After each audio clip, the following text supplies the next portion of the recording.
Snow... Huh?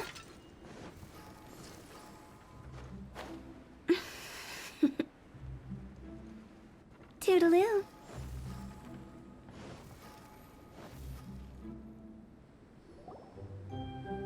Albedo!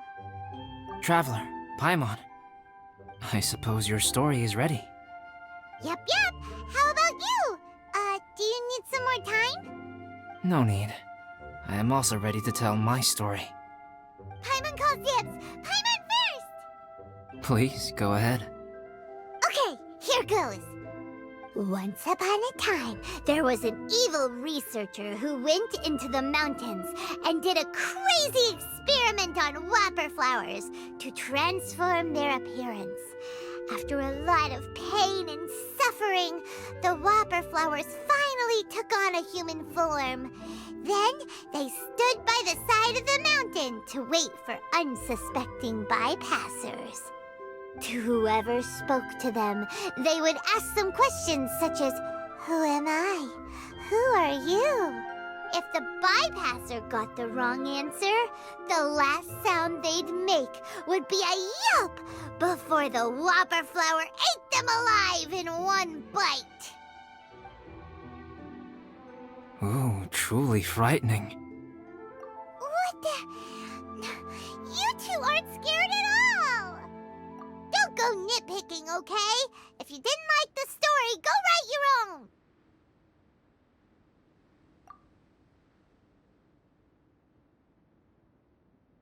In other words, the whopper flowers would ambush and then completely replace their victims. And then what? Go back to where the person lives? Enter their home? Eat their whole family? Paimon made up this story, but now Paimon's the one who's scared by it. It's a good story. Oh, may I write it down? I may bring it up in future conversations. What for? Just to scare people with? Yes.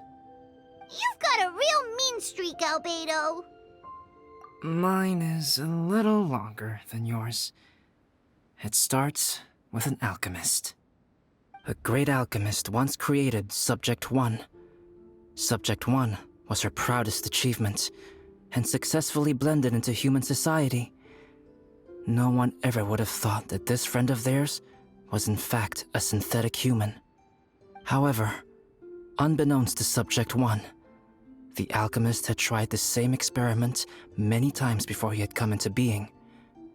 Some of the rejects from failed experiments had been discarded, but had not died. Subject 2 was one such failed experiment. He was swallowed by a great dragon that came to rest upon a snow-swept mountain. Many years later, he was resurrected by the dragon's mysterious power. He saw all kinds of people on the mountain, including Subject 1, who had somehow miraculously blended in among them. Never in Subject 2's wildest imagination had he thought it possible for experimental life forms such as they to deceive everyone so successfully. He saw the way humans accepted Subject 1 as a friend, witnessed their affection as they addressed him by name. This was what Subject 2 wanted. Now, all that Subject 2 desired was to replace Subject 1 and take the joy of his existence for himself. This is giving Paimon the chills. So scary. Subject 2 began to unfold his plan.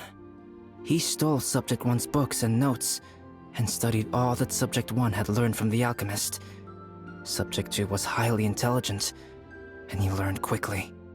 He changed his face into an exact replica of Subject 1's face. Then, he found a plant with mimicry capabilities and transformed it using dragon blood and alchemy. And so, not only did Subject 2 transform his own appearance to perfectly match that of Subject 1, he also created a third entity, Subject 3. What? There's 3 of them now? But Subject 2 wanted to become a perfected human. So, he erased a mark in both his and Subject 3's necks. For these marks were symbols of imperfection. In my view, it was probably a subconscious act, an instinct. He so desperately craved to become a perfect human being that he forgot something. Human beings are defined by their flaws. Subject 2's plan was meticulously crafted. Subject 3 would draw Subject 1's attention. After Subject 1 disposed of Subject 3, he would assume the threat had now disappeared and would let his guard down. The next moment that Subject 1 was alone, Subject 2 would make his move. He would eliminate Subject 1 and become the only one remaining. He would secretly replace the Subject 1 of everyone's memories and inherit his identity, residence, clothing, sword, name, and friends. People would have no idea that the individual they knew had become somebody else from one day to the next. This is way too scary. Paimon's never gonna be able to trust anyone again. But just before Subject 2 could carry out his plan, a unique stranger entered the mix. Subject 2 tried to make contact with this person, but found that they could somehow sense he was different from Subject 1. What's wrong? Are you scared? What happened then? What happened to the stranger? He became a new stage in Subject 2's plan. One more person that Subject 2 had to dispose of. It's as if there were 3 identical roses in a garden.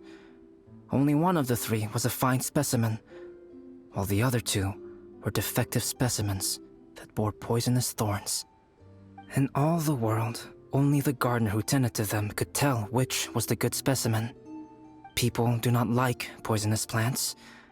Only a perfect rose can fetch a high price. If the inferior specimens wanted to conceal the fact of their worthlessness, they would have to take the gardener out of the picture, using their poisonous thorns. This is exactly what Subject 2 was thinking. So, he hid in the shadows and waited patiently. Maybe soon, he would get his chance to become truly human.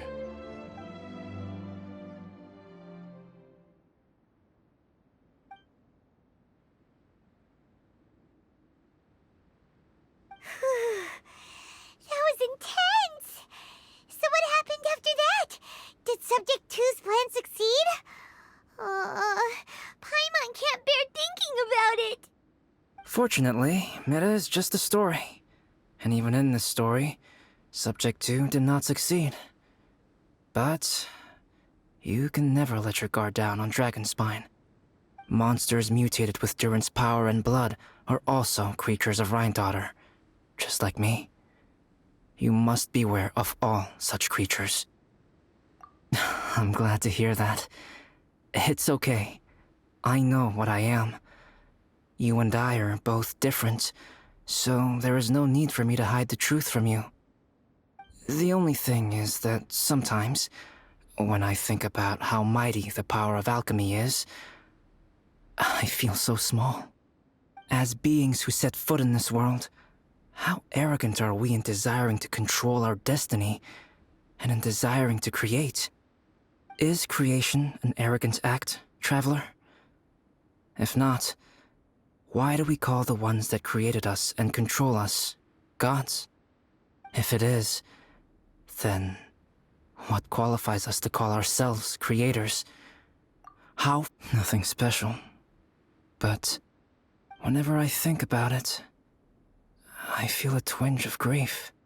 Poor Albedo. Hello? Traveler, are you here? Hey, is that Amber? Thought we might find you here. We're here to deliver a message from Cyrus. There's gonna be a big event down at the base camp, and they want you there too, Traveler. Winter camp is nearing its end. Apparently, even provisional instructors are required to attend. Looks like we need to go, Albedo. Bye for now. Then I won't keep you. I have some things to attend to here, so forgive me for not seeing you down. Don't worry about it. There have been no issues getting up and down the mountain recently. Is everyone ready? Let's not keep them waiting.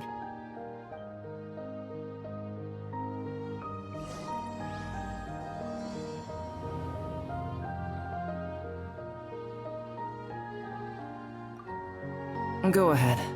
You're one of their instructors, no?